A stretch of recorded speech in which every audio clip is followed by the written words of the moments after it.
Good afternoon, sir. Good afternoon.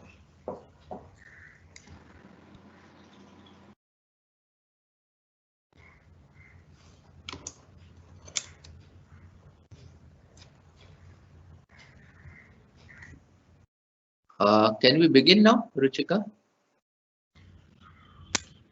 Yeah, another minute. We're starting in another minute. Okay, okay. My clock is already 4:01. Okay.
A very good evening, ladies and gentlemen.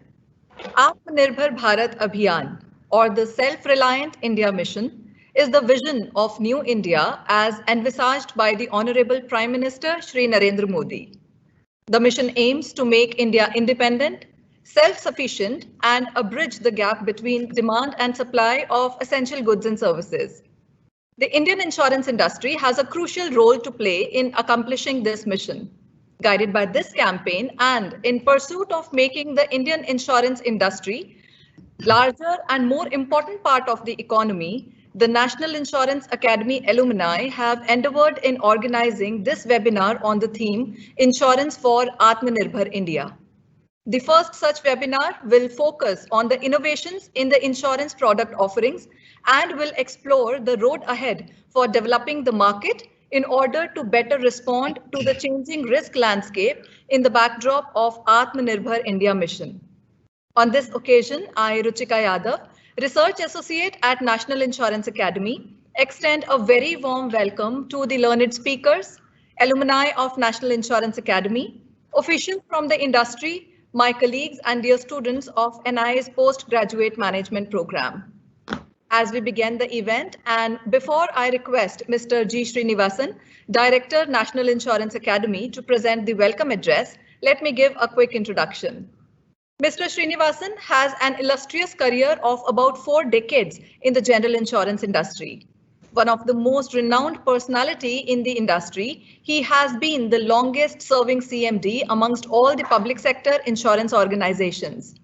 Before joining NIA, he led the New India Insurance Company and also the United India Insurance Company as CMD. A recipient of the Personality of the Year Award by Asia Insurance Industry Award, Singapore, Mr. Srinivasan has also led the New India Assurance Company's Trinidad and Tobago subsidiary at Port of Spain as Managing Director. With this brief introduction, I request him to kindly present the welcome address. Thank you, Ruchika, for the introduction. Hope I'm audible. Just confirm that I'm audible. Yes, yes, sir. Yes. So, dear friends, good evening to every one of you. My hearty welcome to all the participants, all the panelists. My special thanks to the panelists who are alumni of National Insurance Academy, Praful, Harini, Anshuman, Unnati, Hitesh, Danish. So nice to meet you all. Of course, I don't have much time to interact with you here, but extremely pleased to meet you all here, and thank you for taking the initiative of organizing this webinar on a very, very interesting theme, which is innovation in product and market development as part of insurance for Atmanirbhar India. First of all, just a few words about the National Insurance Academy for some of those who may not know the Academy much, because this, the participants consist even those who were actually not part of the Academy. The National Insurance Academy has emerged over the last 4 decades as an institution of eminence in insurance education, learning and research. Every year, we train about 7,000 insurance professionals in various facets of insurance subject. Our participants come not only from India, but also from other parts of the world. Our flagship PGDM course, which has today produced more than 1,000 young graduates, who are today occupying key positions, senior positions as part of the insurance and technology industry, not only in India, but also in many parts of the world. And I must very proudly say that these alumni, these products of National Insurance Academy, are doing pretty well in the insurance companies. Some of the CEOs have really given me a feedback about the valuable contribution made by alumni to their companies. So I compliment the alumni for making proud of the National Insurance Academy. You are really jewels in the crown of the academy. So compliment you for your achievements. It's not going to be too long a time before I can see one of you as the CEOs of an insurance company or a broking company. Or more importantly, probably you can start an insurance company or you can start a broking company as entrepreneurs. I'm sure, you have that talent and you're really poised to make those great achievements. And we at the Academy will always be looking at your progress with a lot of happiness and satisfaction. Uh, Friends, coming to the subject today, the insurance sector is probably the most happening sector in India at this point of time. There's phenomenal growth. There's possibilities of phenomenal growth. The next decade is going to be a decade of high growth in the insurance sector, whether it is life or general. I am really looking at both the sectors growing at a CAGR of 16 to 18% in the coming decade. So we're looking at 4 to 5 times growth in the next 10 years. So it's a great place to be in at this point of time. A lot of things are happening even from the point of the policy makers. Look at the government. The last budget, they made a lot of reforms. A lot of things have really happened in the budget speech. Increasing the FDI from 49 to 74, talking of privatization of public sector insurance companies, then IPO of LIC. So I think all this will really, bring in a lot of vibrancy to the insurance sector. Look at the regulatory space. The regulator has been very active, especially during the COVID period. One area where they have really focused is, bringing in standardization, simplification of insurance products. On the health space, we have the Arogya Sanjeevani, then we have this Corona products, Corona Rakshak, Corona Kavach, and also the life side standard life insurance product. Then, of course, very shortly, we are going to have the 3 fire products. So I think the regulator has realized probably, simplicity is something very important if we really have to, increase the insurance penetration in our country. And we're also looking at further developments like risk-based capital, risk-based supervision, also IFRS in the form of Ind AS. So a lot of changes are going to happen, and the regulator has been really pushing all these changes to make Indian insurance industry align with global standards. And if you look at the the ecosystem of the insurance sector, you find the customers are changing today. They want simplicity and ease of operation. So the customers' expectations have really have increased dramatically, and probably the insurers need to really live up to those expectations if they have to really do well. Look at the risks. Risks are changing. Risks are becoming more and more complex. Talking of natural catastrophes, India has at least 2-3 events every year. This year, till now we had at least 3 events on the natural catastrophe side. And then cyber risks, which have increased in a very big way, especially due to adoption of technology during the COVID, and that's going to continue even otherwise. Then on the use of digital, insurance industry is fast adopting technology in all its operations. So that's bringing its opportunities as well as risks. So you find the insurance ecosystem is also changing very, very rapidly and very fast. But the key question which always haunts us, as an insurer, to me also, I keep asking myself, why is it that people are not insuring the way they should? Why is it there's still reluctance? Is it an awareness issue, Or is it just a lethargy issue on the part of the customers who know insurance but they don't take the trouble of taking it? Or is it the complexity of the insurance whole concept and probably the systems we have put in place? Is it really, driving away potential customers? I think this is a question, I have really not been able to get an answer. And insurance is a very conservative industry. It's a very traditional. The more you push, the more it tries to stay back where it is. I think we really have to, realize that innovation and out-of-box thinking are very, very badly needed if we have to take this industry to the next level. Innovation in products, innovation in distribution processes, innovation the way we settle claims, we do underwriting, so the customer doesn't feel hassled. It should not be an ivory tower industry. It should be an industry which everyone feels comfortable to deal with. So I think these are probably some of the ideas I thought which is very relevant. That's why I'm very happy that the alumni could think of this subject. I'm sure all of them who are quite experienced now, who are experts in their own right, would be able to bring in a lot of value to this discussion. So I welcome you all, welcome all the participants. We will keep connecting again and again because this is something I always been thinking. Probably we can make this first beginning in a very formal way. We will continue this. Wish you all the best. Thank you very much. Thank you, sir. Thank you, sir. Ladies and gentlemen, we shall now begin with the panel discussion. The discussion will be moderated by Mr. Praful Soman, Vice President Aviation at Willis Towers Watson.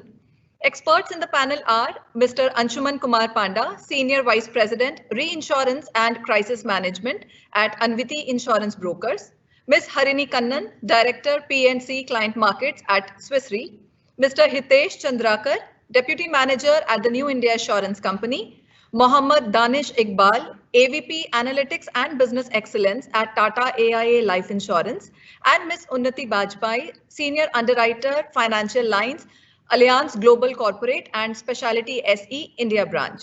Before we begin with the discussion, let me take this opportunity to introduce the experts on the panel. Mr. Praful Soman is the Vice President Aviation at Willis Towers Watson Insurance Brokers. Having passed out of National Insurance Academy in 2006, he has been involved with aviation for over 15 years now. Starting with domestic broking and moving on to underwriting of aviation risks across Asia, he has handled the full spectrum of aviation risks. Mr. Anshuman Kumar Panda is the Senior Vice President, Reinsurance and Crisis Management at Anviti Insurance Brokers.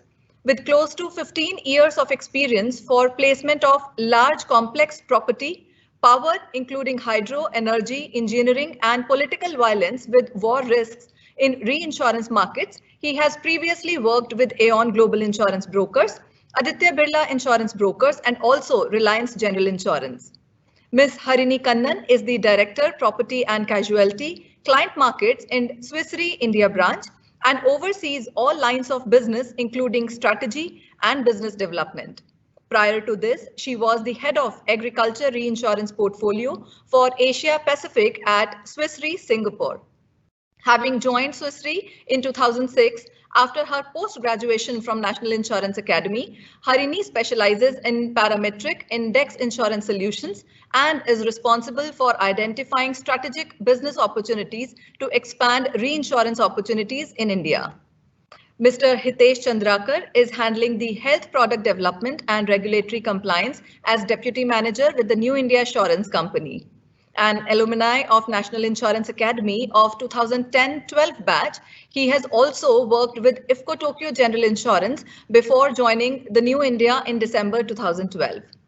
Mohammad Danish Iqbal heads the Data Analytics and Business Excellence at Tata AIA Life Insurance as AVP and has extensive experience in corporate planning, business strategy, data analytics, strategic growth alliances, internal consulting, enterprise risk management, competitive intelligence, and research.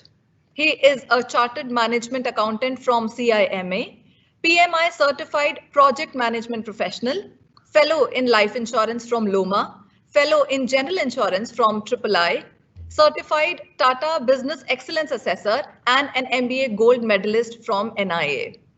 Ms. Unnati Bajpai is the Senior Underwriter Financial Lines for Allianz Global Corporate and Specialty SE India branch. Previously, she has worked with AGCS in their Singapore office and was also a part of Tata AIG in their Financial Lines division for 6 years. She began her career with HDFC Ergo after pursuing post-graduation from National Insurance Academy. With this brief introduction, I request the moderator, Mr. Praful Soman, to kindly commence the discussion. All the panel members are requested to keep their camera on during the deliberations. At the end of it, the moderator may also take up some questions from the audience, so the audience may type their questions in the Q&A section. Thank you, Ruchika. Good afternoon, everybody, and welcome to my esteemed colleagues and batchmates. It's been a pleasure to work along with Director Sir and with Ruchika and Mangesh Sir. Look forward to having a really good discussion. Just wanted to put out a little caveat, as is the case with most insurance policies. All of us are very proudly alumni, and we are speaking purely in capacity as individuals and as students from NIA. We have been fortunate to be part of this industry over the last 10-15 years, have learned a lot from NIA and from faculty and from the industry. This is just one little way of giving it back. As Sir said, we have had more than 1,000 students moving out of the college, and the 5 or 6 of us are just a very, very small subset. And we hope we do have a good discussion and everybody gains something or the other out of it. We look forward to questions, which we will try and answer at the end of it. A very brief, the flow that we'll be following is we have a good gamut of participants, including health, life, non-life, liability, and also reinsurance. So we'll start off with life, go on to health, and then move into reinsurance and reinsurance kind of a discussion. Starting with Danish. Danish, if I may just straight away jump into our question answers, or let's say a more of a interactive thought process of your experience on the life insurance side. It's obviously been a very, very challenging year last year for all of us. But what would you say is the current penetration levels on life insurance? What are the gaps that you perceive, and what would it be required to bridge these gaps? Where would you want to start off? Yeah. Thank you, Praful. Hope I'm audible. Yes. Yeah. So good afternoon, everyone, and heartfelt thanks to Director Sir and Team NIA for providing this forum to us. Coming to the question which Praful has asked. So we all are aware that when it comes to nation building, insurance companies stand as one of the strong pillars. We as an industry have certainly come a long way, but the road ahead is much more demanding of us to create a truly AtmaNirbhar Bharat. So let me clarify at the outset that when I would say protection in my views, I would mean the term or top insurance in life insurance, where the benefits or claim is paid to the family members, beneficiaries, in the event of an untimely demise. Now let me share a few numbers and a joke. I'm sure people would be waiting for the joke. But coming to the numbers, life insurance penetration in India stands at 2.8%. When compared with Thailand, Thailand is 3.3%, Malaysia is 3.4%, Japan is higher at 6%, and Hong Kong is at 18.3%. So apparently it is quite low. Do you know what is the general insurance penetration? It is lower than that, and which is 0.94%. So apparently we see that life insurance penetration in India is quite low. Only 1 out of 40 people who can afford insurance are buying a policy. So that's just 2.5%.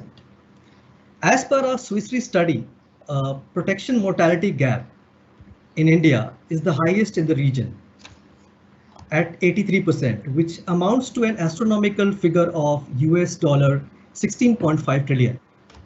So it seems that even people who are covered are not adequately protected. Verily not enough has been done at this front, and there is so much to do. Now let me come to the joke that I was talking about. So this joke is found on the WhatsApp. It says that what led to the digital transformation of your company. So there were three options: the digital strategy, your chief information technology officer, and the ironical correct answer of COVID. And what this pandemic also led to is a change in various aspects, including the consumer behavior. Now, according to a prominent survey, consumers now would like to buy 55% of the consumers would like to buy term plan in the next 6 months. 60% of them would like to buy savings product, and 65% of them would like to buy health insurance. So there is an apparent shift in the consumer behavior as well. Until 2009, private life insurers were largely selling life insurance in the form of ULIP, so which is actually investment linked products, and pension, until the historic ULIP cap regulation struck. We have been acting more like a mutual fund, wealth management companies, rather than focusing on our true purpose of protection. Now, even when I talk about the numbers in FY20, I would see that ULIP constitute around 44% of the product mix for the private industry, and protection, which is the term, lie at a low of 5 to 7% of the protection mix of the product mix. Sorry. So it also took a pandemic like COVID for life insurers now to switch their gears towards protection, and the recent business results which have come show that there has been a decent growth in term insurance business. Now, all in all, what I'm trying to convey is that protection needs to return as the core of our insurance solutions to make India truly AtmaNirbhar. Now, this is what is the problem statement or the current context I was talking about. I would also like to, to your question of how do we really bridge this big gap. Yeah. So I would like to segment it into 3-4 broad stakeholders. The first among them would be the companies themselves. So what companies need to do, they need to come up with simple need-based product propositions and include options like lifelong cover, top-up of insurance, increasing cover when they grow, the consumer grow older, riders, etc. They also need to have easy to sell simple pitches, countering the complex insurance jargons that we see. Also, the digital end-to-end seamless journey should be enabled to ease the buying as well as doing business as a process. They also need to, stick to the simplified and customized underwriting. And why don't we also think about customized pricing? Because something like dynamic pricing, where a healthy person would give a premium which is lower to the other person who is not relatively that healthy. So we can think on those lines. Also, a very important development in all other industries is the enhanced use of analytics. So need to make use of analytics for informed decision making, and our focus should shift from insights to foresight for predictive decision making. And the major segment that I want to bring around here is that we as an industry need to honor the moment of truth. When we talk about life insurance, claim settlement is what is required to win the trust of consumers so that they feel more secure within the ambit of insurance. And of course, when I mean claim settlement, I'm sure the companies need to take a prudent underwriting rules so that the quality of business at the outset is ensured. And above all, in the company's lens, I would say that they need to focus on enhanced consumer experience with emphasis on protection. And Praful, I can deal with that or talk more about it later. Yeah. I was actually going to ask you a follow-on question on that. Consumer experience and the engagement, so to say, is assuming very, very critical and crucial levels, because for insurance to get a higher penetration, we need to make sure that people are coming to us rather than we going to them. What can be done? How can companies come up with new ideas or certain innovations to help come across this particular gap? Right. So I would like to take this question as into again four dimensions. So I would say that we need to focus on the measurement. No, sorry, we need to focus on the listening part, the measurement part, analysis, and then seamless delivery. So when I talk about listening part, companies need to invest more in proactive listening. So elements like net promoter score can be used by life insurers more to gauge the consumer satisfaction and deliver the required action which is needed for consumer satisfaction. The second thing which I was talking about is the measurement piece, and you need to deploy these KPIs into your business strategy and keep a proper track of what is happening. Also, when I move to the third lever is the analysis lever, and as I mentioned, it's more about making use of analytics. So now when we take example of a propensity to surrender, if we know that out of 100 people 10 people would surrender, I would focus on those people, and this would bring in efficiency and this would bring in more focus from both the consumer as well as the company's end. So that is the third lever which I see. And the fourth lever that I would say is a seamless delivery of your services. And why not a milestone like a milestone development like WhatsApp can come to our aid, where all these services can be done at a click of a button. So I think that can help the insurance companies to bring more enhanced focus in terms of consumer experience. Right.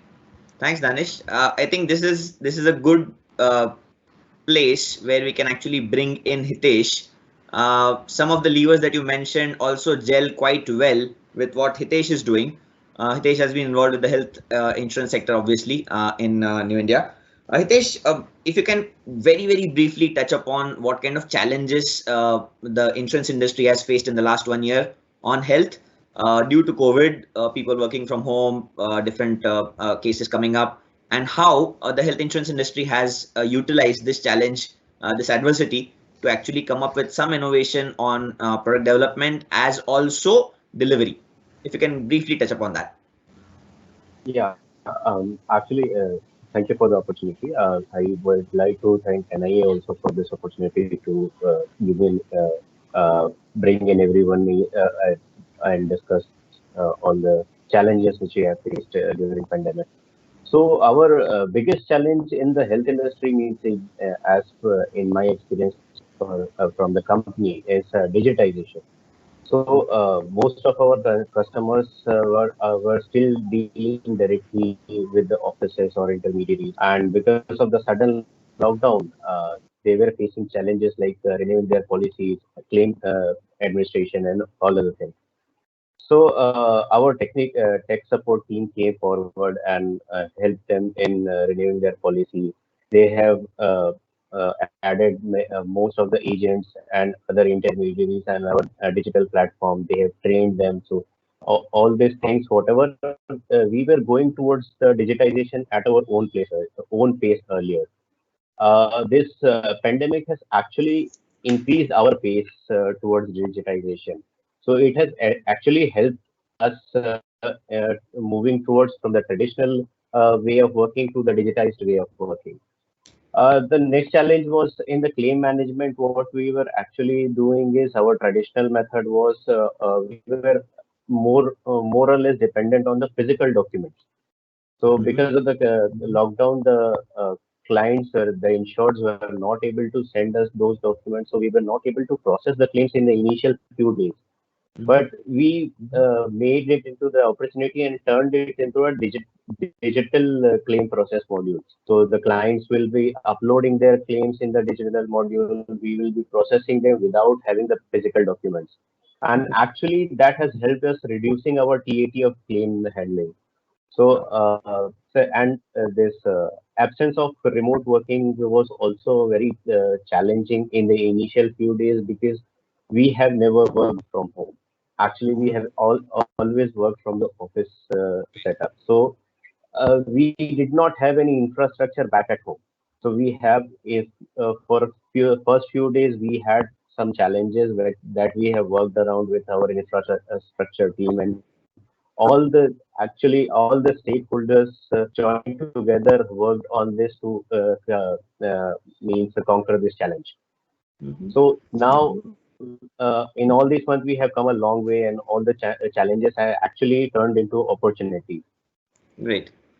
If I may just add one little point here, customer profile has undergone quite a bit of a change in the last 1 year. With the Yeah. whole in the grand scheme of things, the gig economy is picking up at a very rapid pace. And is there something which appears to be changing due to the gig economy, where people are working maybe multiple jobs, or they're working in non-standard or unorganized sectors? And would that present an opportunity for the current existing policies or maybe a new product? Do you see that as an opportunity? Because they are also Yeah, going to be actually, they're all quite digital in nature, and their purchasing and their customer experience is also going to be quite digitalized. yeah. So actually, what pandemic has done is pandemic has increased the awareness of all kind of insurance in the public. So which will be beneficial for the entire industry.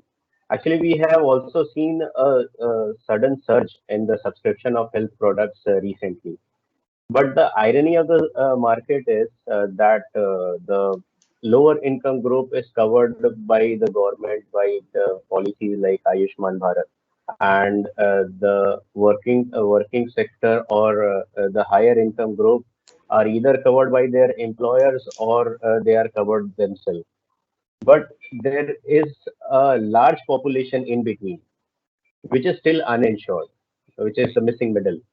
But because of their limited income, they could not afford our traditional policies.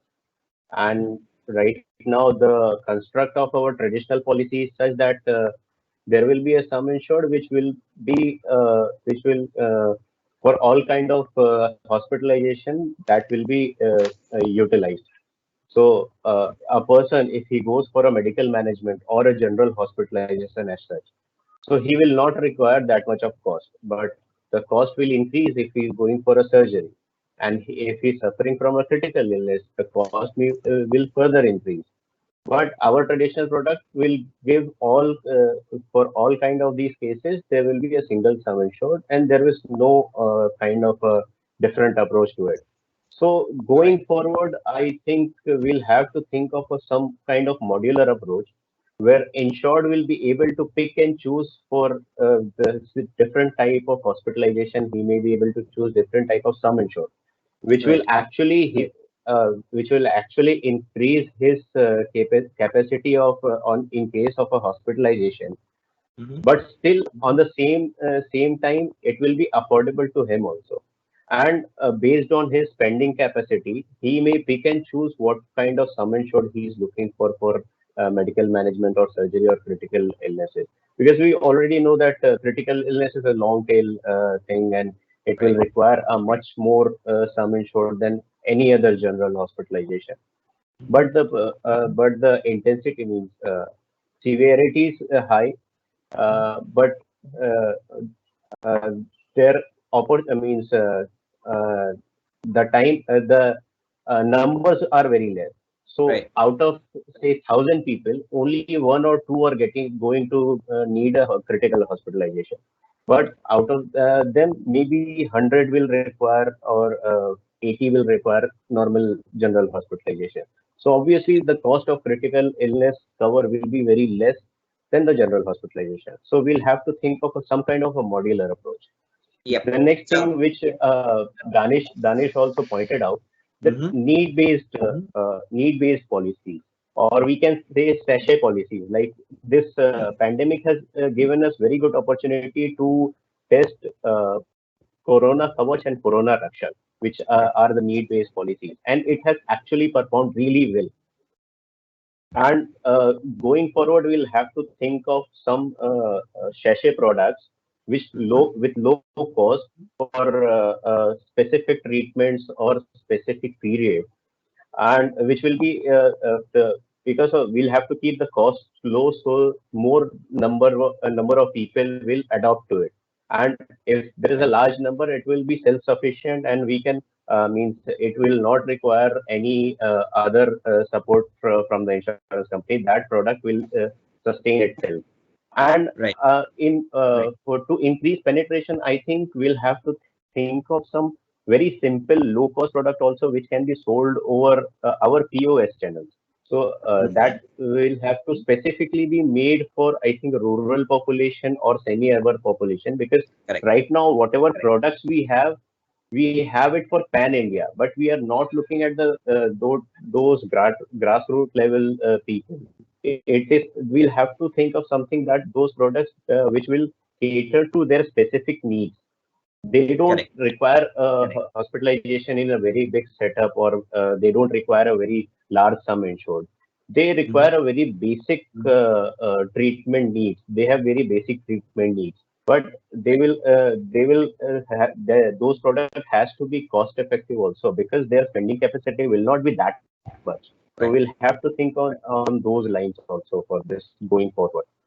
Okay. So if I may summarize, unbundling is the need of the hour, and COVID is going to give us that chance to unbundle and try and reach more number of customers. Yeah. Great. If I may now move on to Unnati. Unnati is going to be talking on something which is quite diversely different as compared to life or health that we are talking about.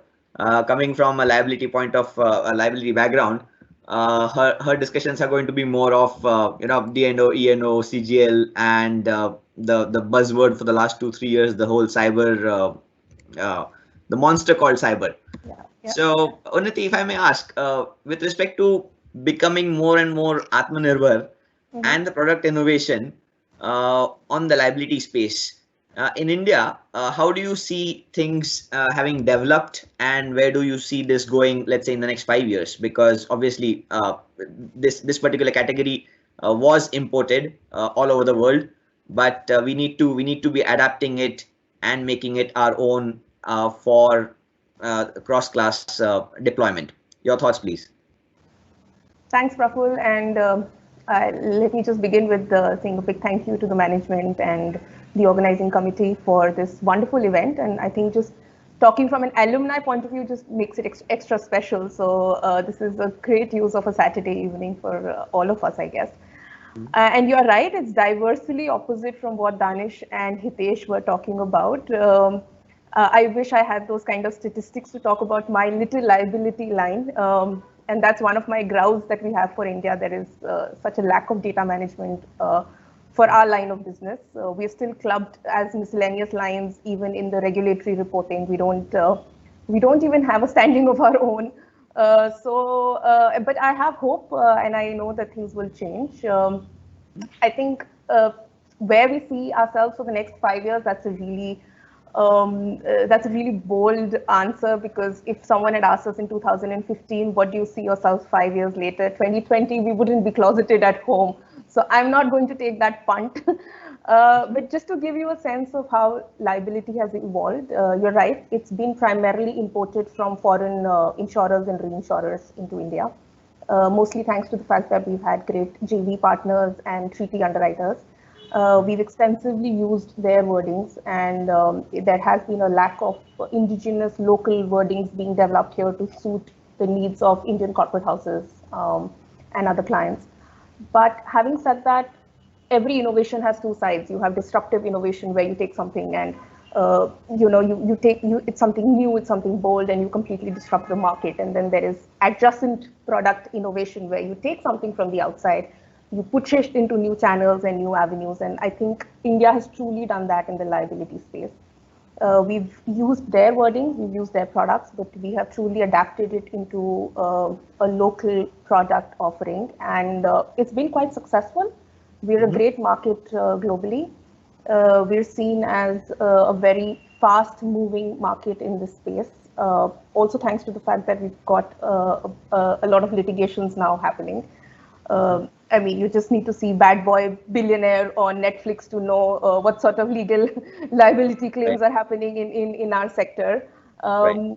which is bad news for a lot of other reasons. But once your policy gets tested, it's a great advertisement for your product. And I think I'll echo Danish's words. Claims are your biggest advertisements. If you successfully play claims, if you successfully defend your clients, especially for products as complicated as DNOs and professional indemnities, crime, CGL, then we've truly done our job.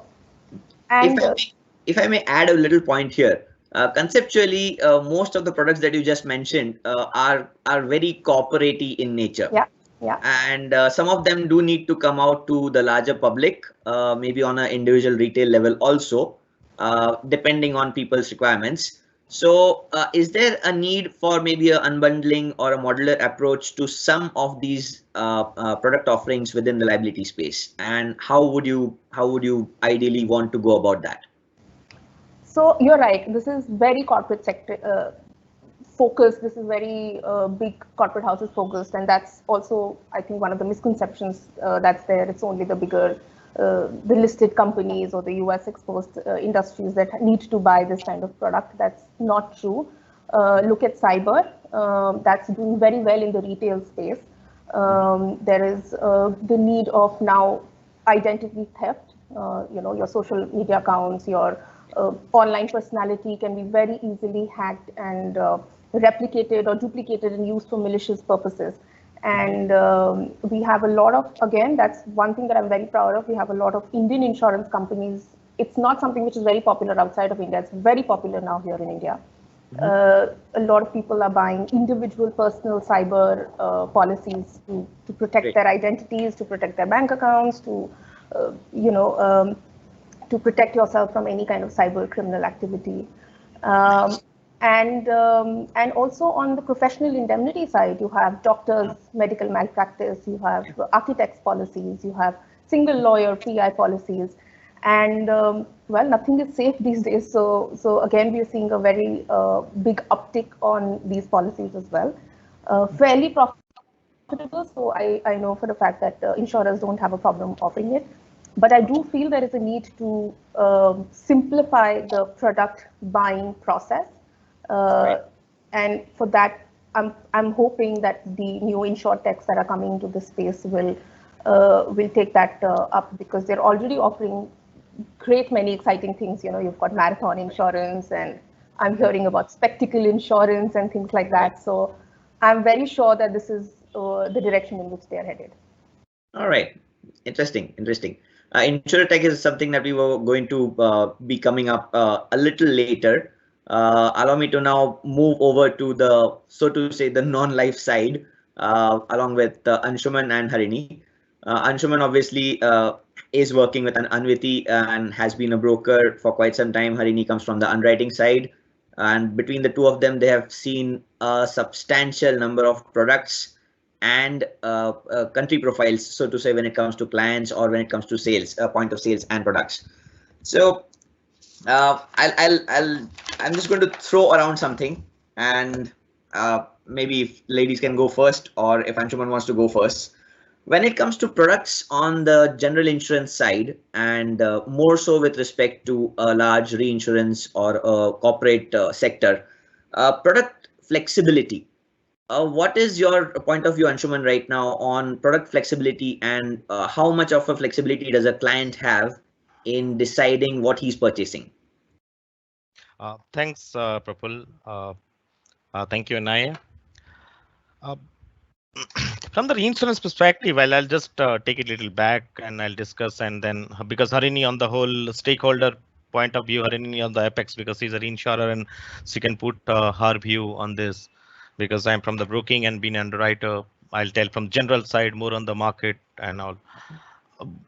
See, we are discussing today on the innovations on product and market development, and both goes together actually. Okay, and from the reinsurance point, we always like the law of large numbers, more bigger chunk of people, bigger chunk of portfolio to be insured. Okay. Currently, if you ask me, Indian general insurance industry is actually 2% of the whole world actually. Okay, portfolio. And regarding the innovation and the development side, India as a regulator, from the perspective of regulator and the insurer, and I always welcome the reinsurer when they come to India 3 years back or 4 years back as an official branch to India. There have been a lot of developments happening from the perspective of corporate and the retail, both happening actually. Okay, and from the corporate side, uh, there has been a lot of innovation happening because large corporates of India are going and buying reinsurance product for ages. Okay, so we are aligned to UK market, especially the Lloyd's market or Singapore market kind of wordings and the kind of product offerings, I'll say, and the kind of wordings we're pretty much aware about it. Our clients are very much aware about it. In terms of insurer, where being I'll only talk about general and Unnati being an underwriter. She can tell that insurers are also offering and going ahead the products which are not there earlier, kind of thing, like cyber has been in the market for 3 years and the product has been developed, but what about the strategy and distribution actually? Okay, so innovation is especially happening on the corporate side. Okay, uh, regarding the development and what kind of thinking happening, I'll just take on that. Regulator is trying to simplify even the insurer, and they have been discussing on the sandbox model. They are talking on various kind of simplifying the wording. On pause, it's one of the excellent model which has been given the idea by the regulator, and insurer and various brokers are implementing this, especially the point of sales what they are thinking. Okay, and the simplifying wording to reach the large numbers like up to 5 crore. The air tariff has been going out for from 1st of April actually, and now for the SME sector, to boost the SME sector post COVID, they are thinking for a product up to 50 crores, which is be totally de-tariffed kind of thing. Right. If you think about corporate product, P&I clubs, when Srinivas sir was in New India, the P&I club has been set up. The discussion is going on, and now regulator is pretty serious about it, to not only to offering to probably only to Indian National Sea Owners Association. Maybe they may expand it to SAARC countries, especially to Sri Lanka or Bangladesh, where GIC New India, as a regulator, they are going to think about this kind of product where India-centric things are happening. But where we're lacking today, if you ask me on the corporate sector, there's not much of innovation required, because I feel that we have products in market, we have different kind of underwriting practices, we have reinsurers in India. It's actually, in my point of view, it's actually the next stake, which is the major insurer, both are looking into the rural area, which is 60% of Indian population today. Right. And if you ask me, we have distribution model in place for last 20-25 years from the agency model. Brokers are in the market since 2002, 2003 probably.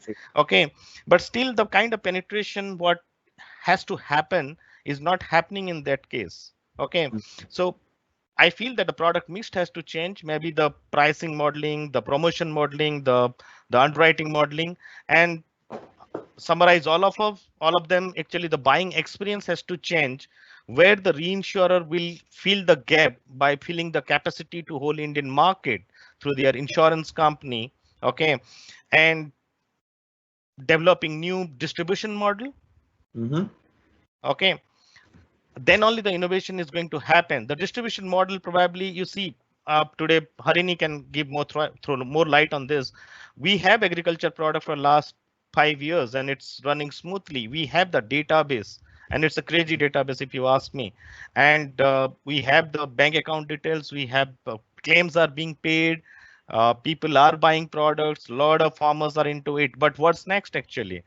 Right. Secondly, if you ask me, on the agriculture side, we have not bundled various kind of other crops. It's only restricted to a couple of crops. Okay, so we have to develop the specific product, especially in the large scale. Okay, where the reinsurers or maybe the large insurance company put capacity. Okay, where the money has to be generated, the real insurance premium has to be generated. And I still feel that we are, as insurance fraternity, we are still designing products. If you ask me, tier 1 and tier 2s, the health insurance product, if you ask me, we are still thinking it's only for Bombay or Nagpur or maybe Bhubaneswar or something like that. Okay, what's happening on the retail side? We have various health schemes, but we are not offering. Only can we only offer the critical illness to somebody is staying in Assam, very remote area, and how you sell it to them? Okay. Secondly, can we offer products like only flood and earthquake on the fire policies? Yep. We're coming back to the unbundling point here then. Okay. On motor side, we are talking about TP premiums, and TP premiums is flat across the whole countries, if you ask me. Okay. So what's happening is somebody staying in a very rural area of Maharashtra, what kind of TP exposure he has? Right. Because somebody is having an accident, your my salary we are actually getting when you go to the WC Act, and your claim is getting paid as per your salary and your status today. Somebody staying in rural area and his exposure, the individual pricing model has to be really changed so that people can offer or afford the product, people can use the product, people can experience the product, and you have to settle claims like somebody was telling on the panel that you have to let the people experience what insurance is. Taking your point here with respect to the rural or the earlier point on the missing middle, one of the things which might be of interest is how do we reach these people and how can we look out to giving them a product which is structured for their needs. Harini, would you have any thoughts on this, on how better to structure something like this? Yeah, I think, before I answer that, I just wanted to take a step back to look at the larger perspective of the situation we're in. And I'm speaking more from a non-corporate or a retail, customer standpoint. And being also last on the panel, I really get to hear what the others have said and probably put in my perspective and summarize a few of these things. But before I do that, thank you very much, Praful, and also the NIA for getting this wonderful panel together. It's so wonderful to see alumni from batches that I've obviously not got the chance to interact before. So really happy to be here and share my perspective. I think the reality of the current situation for us as an industry is that we've learned that change is only constant, right? And we're living in a new normal, and policies and systems that we've known before may no longer be sufficient. So I think that's why, this theme of the conference and why we're here is there's this urgent need to sort of build back better, enable our societies to sort of come back together more stronger and be more resilient. And I think in that context, we as an insurance industry are in a people business, and our consumers, again, going back to all that has been said about the consumer behavior, I think we're embracing technology pretty strongly in this digital economy. A lot of studies have been done to look at this consumer trend and changing behavior. And Danish mentioned about a history, mortality, health protection gap. And we've also done something to look at consumer appetite for online insurance in India. And we found that a majority of them are interested in trying new applications, digital wallets, payment apps, health tracking apps, e-commerce, mobility apps, to basically adapt with this huge smartphone adoption and mobile data accessibility that's currently available in the country. So I'm not digressing, but I'm actually bringing this back to also this question that you asked. And because of all the aspects of our consumers embracing technology, be it rural India or urban India, I guess, we are in a better position to serve the purpose of us being in a people business and innovate and change. I think that is also where, what we as an insurance or a reinsurance industry can do better is to sort of look at the data collection centers that we currently sit on and use that as the basis for development of innovation. And I think we're also really, as an industry, well positioned to practice this balance of risk and resilience pretty well. So I think in that context, I want to share three examples. One is obviously the rural example, but also around parametric and around motor. So the first one is around parametric. I think, Anshuman, you mentioned, why can't we have sachet and sort of offer something just on flood or earthquake? It could be good from a corporate perspective, but when you also look at it from a larger perspective of this insurance protection gap in India and the fact that general insurance is just under 1% insurance penetration. I think one example that I want to point out here is last year, we launched a new parametric insurance structure in India that covers the Indian state of Nagaland for excess rainfall that can lead to severe flooding. And then this coverage, interestingly, right, is based on geospatial satellite remote sensing based data set where the rainfall intensity is derived through satellite data and also from rain gauges on the ground. But this is just an excellent example in terms of how these sort of public-private partnership and use of technology and very innovative instruments in insurance can help cover the protection gap. I think more can be done to cover risks like flood, earthquakes, cyclones clearly in a more objective and better way. But I think the whole point here is technology, again, coupled with our understanding of the underlying risk can definitely bring in a lot of innovation. I think the first step was taken, and I truly believe we as an industry can use this and move forward. I think the second example, and coming back to this whole topic of rural insurance, is also how positively our crop insurance ecosystem has developed over the last few years in India. So I think one point is, yes, we are sitting on a lot of data. The government's invested in a central database, but they're also looking at a lot of methodologies using remote sensing, mobile-based application to make the whole assessment of crop health very objective. The insurance industry, definitely together with the government, has come together in the last few years to take a big leap in using this remote sensing technology to what I would call reduce the number of manual crop cutting experiments to assess crop health or yield. So I think one good example here is, last year again, the West Bengal government has adopted a scheme that uses crop health factor as the underlying parameter to assess this crop health and settle claims rather than going and doing out, millions and thousands of CCs to then establish claim, where there's a lot of leakages in data, and because of COVID, you didn't have people going out to the ground. So a lot of this has been immediately transformed, right? And I think that's a very good example in terms of not just the data we're sitting on, but how can you pair this data with innovation and technology and really make real accessible solutions to rural India. And here there were thousands and millions of farmers who have benefited. I think the third example in this context, and not much has been spoken about, is really in motor, in the context of motor insurance. So a lot of vehicles these days are equipped with ADAS, or what we call advanced driver assistance services or systems, right? And these are typically globally present, and even in India, to help avoid accidents.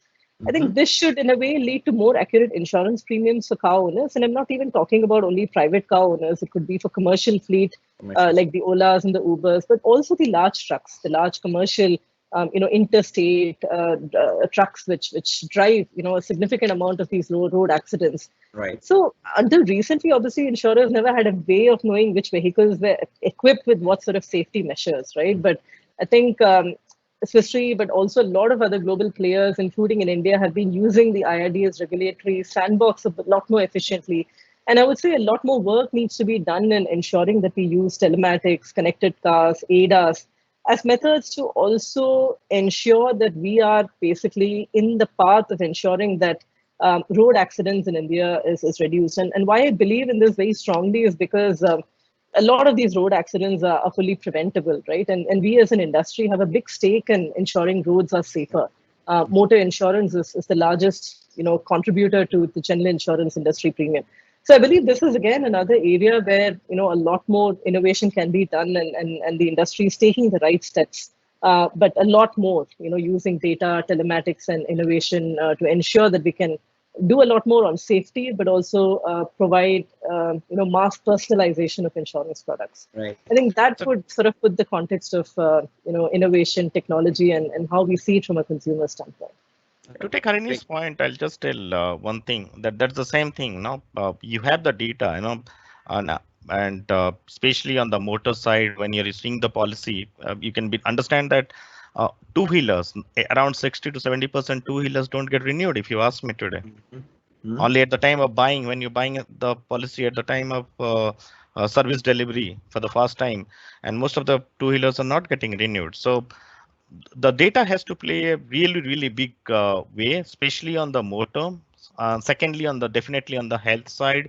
Thirdly, I still believe that agri data for the farmers is a huge data. Which I said, Harini said, we have a huge data, and they Right. like they have done couple of Nagaland kind of this products, and that can be done with proper analysis, with proper reach, with proper product mix, if you ask me. Mm-hmm. But the problem is the how to reach them. So the biggest problem is not the innovation. If you ask me, we have a lot of again, I'm telling you, we have a lot of reinsurer. They have various kind of offerings in India. The problem is distribution, and the distribution has to be, as Arini said, that distribution has to be more digitized. Okay, Right. maybe the wallet companies today, Paytm is everywhere. Every kirana shop you can get the Paytm's kind of stuff. So it's more from the promotions. It's more from the pricing modeling to uh, uh, I'll say the POS, the real POS should be Yes. the real POS has to be happen, and telecom companies can pay a big way.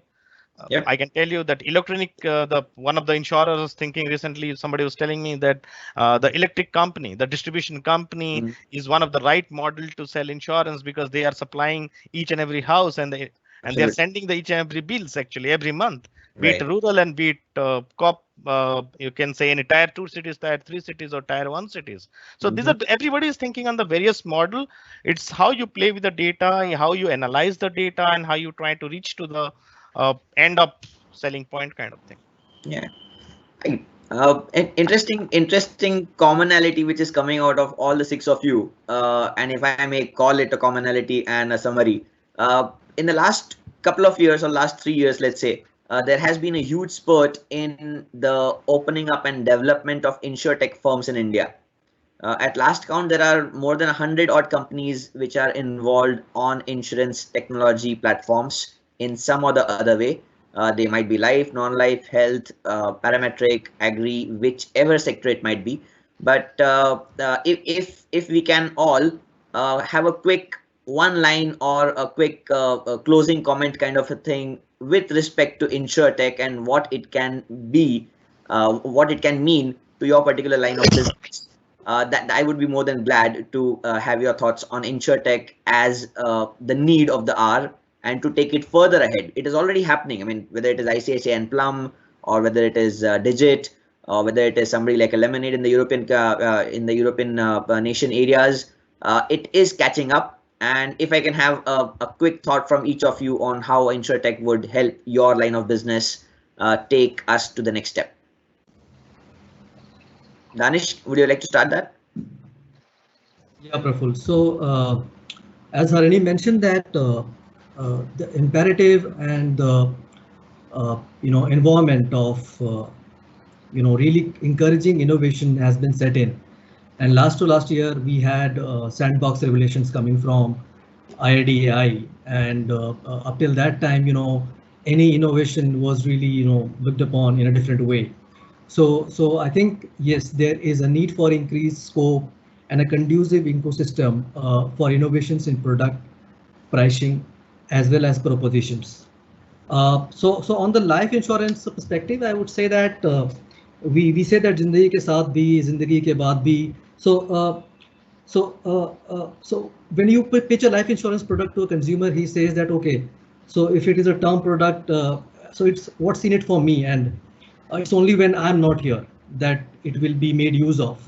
Right. What life and health insurance companies can also enlarge this perspective from from the terms of zindagi ke saath bhi aur zindagi ke liye bhi, by taking care of the consumer's health. It's not only about protecting when he is not around, but also are we nudging these consumers and encouraging healthy habits among our consumer segment is very important. And in this perspective, health insurtechs can be leveraged. For example, if we can have healthy living linked rewards, which can be tracked by variables like Fitbit, health apps like Healthify, and it can be leveraged and built into differential product pricing and offering to the consumer, which would also lead to healthy lifestyle and healthy lives that we have in our ambit.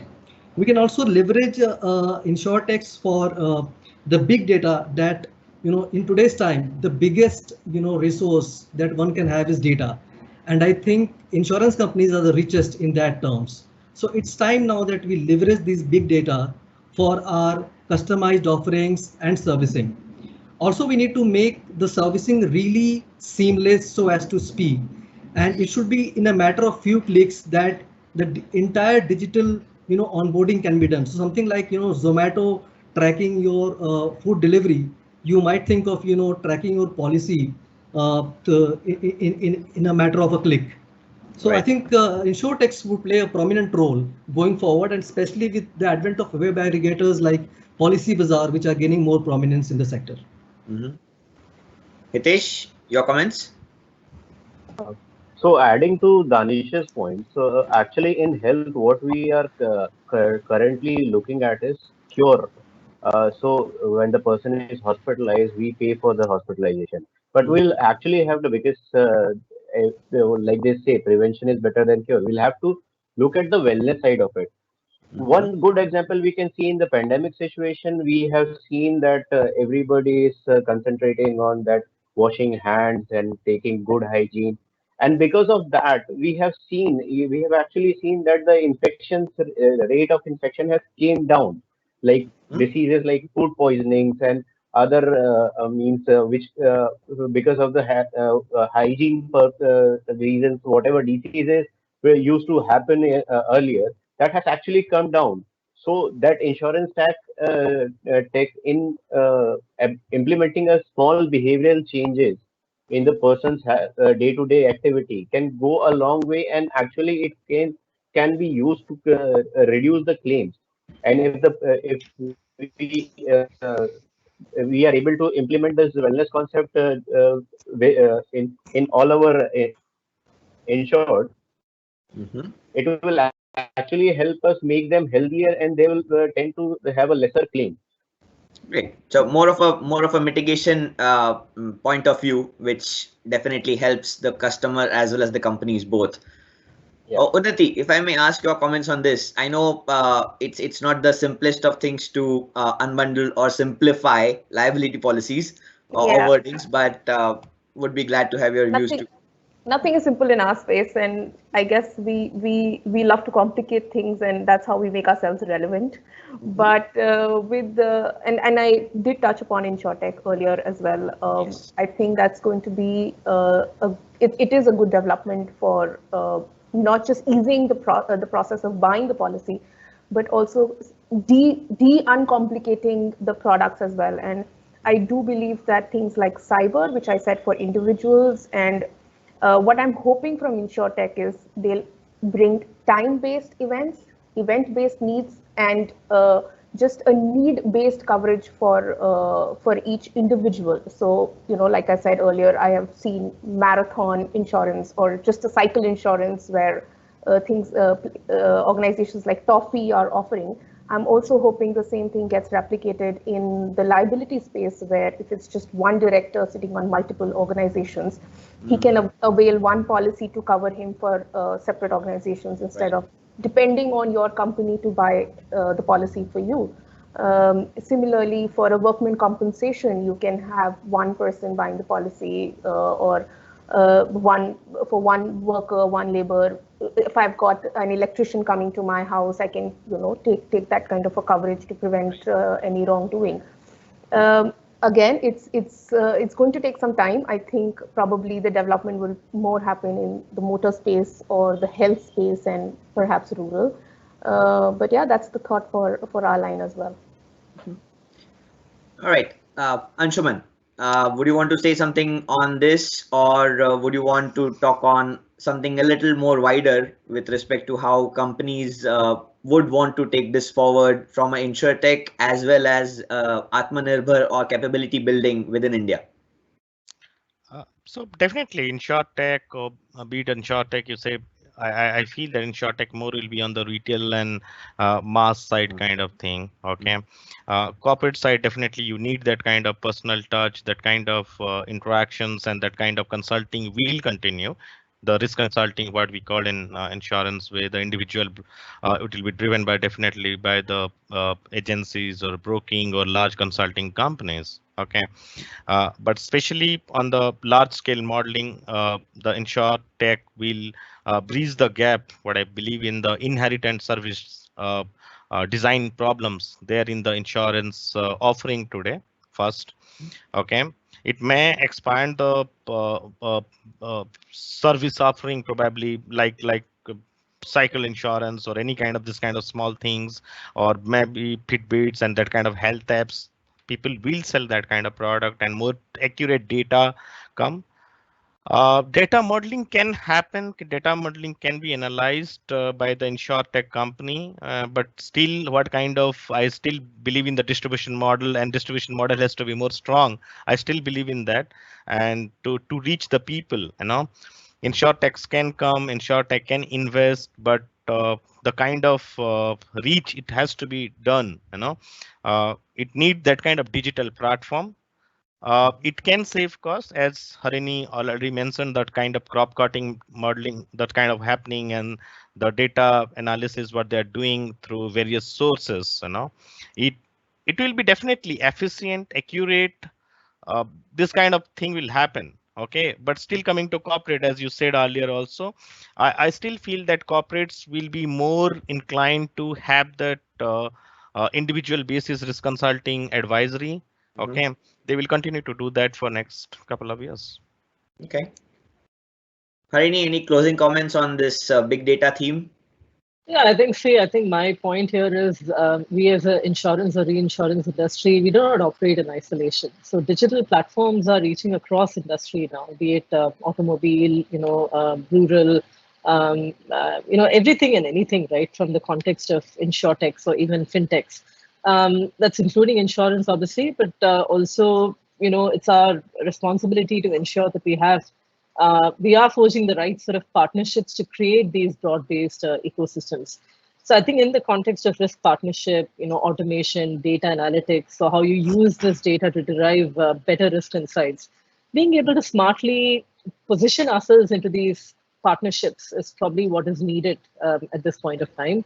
I think that would probably be my view. I mean, you can't build everything on your own, but you have a very nice ecosystem of a larger and a widening net of digital platforms which are reaching across industries. So I guess it's probably for us as an industry and other industries to collaborate to forge this partnership in the spirit of self-reliant or AtmaNirbhar Bharat. Thank you. Thank you, everyone. We have had quite a few questions, but for the lack of time, I'm going to be handing it back to Ruchika, and we will try and come back with some of the answers, which I'm sure we are very much capable of answering. Some of the questions are of a much larger, much more detailed nature, which may not be under the purview of this particular panel, but we'll make sure that we have some responses as soon as possible for all the participants who have raised a question. Ruchika ma'am. Sure. Thank you so much, all the experts, all the panel members. That was really a very interesting and thought-provoking panel discussion. We are really glad that all of you shared your perspective on innovation in product and market development. I'm sure our audience, and as you can see from the questions also, they were so much engrossed, and they've also got, I'm sure, major insights from today's deliberations. So thank you so much one more time. Ladies and gentlemen, this brings us to the end of the webinar. But before we close, I request Dr. M.C. Patwardhan, Associate Professor at National Insurance Academy, to kindly present the vote of thanks. Okay, so thank you, Ruchika. And actually, it's quite heartening to offer a vote of thanks for a panel, which is basically our alumni. So who were once your students, maybe long back. So this shows how far they have gone. So, of course, first, Mr. G. Srinivasan, our director, because this whole webinar is his idea that let's take advantage of this pandemic time. And as a lot of panelists said, that we would not have thought about this kind of online events, but for the pandemic. And we assure you that this is the first, but this is not going to be the last. So I thank Mr. G. Srinivasan, our director, for coming up with the whole idea and following it through. Praful, of course, because we put a lot of pressure on him, because we were told that maybe next week onwards for almost a month or so, it's going to be impossible.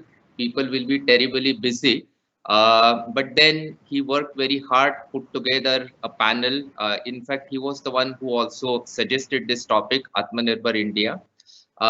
Both Vaishali and Ruchika, because we have been working on this as a team, basically liaising with Praful and the other panelists also. Our IT team, Sharat Jadhav and Amol, for making this digitally possible. Mr. Varadi for coming out with that beautiful flyer. All other alumni and other participants. And I hope our current students have also joined, because this should give them some roadmap as to where they can see themselves maybe 10 or 15 years down the line. They can be panelists on our webinar also. And then if I missed out on someone else, thanks everyone who has contributed to this webinar directly, indirectly. And the sheer range of topics that was discussed, whether in terms of lines, life, health, liability, reinsurance, in terms of the issues, product structure, distribution, reach, and so on and so forth. So I think this must have been an enriching experience for everyone. It surely so for me.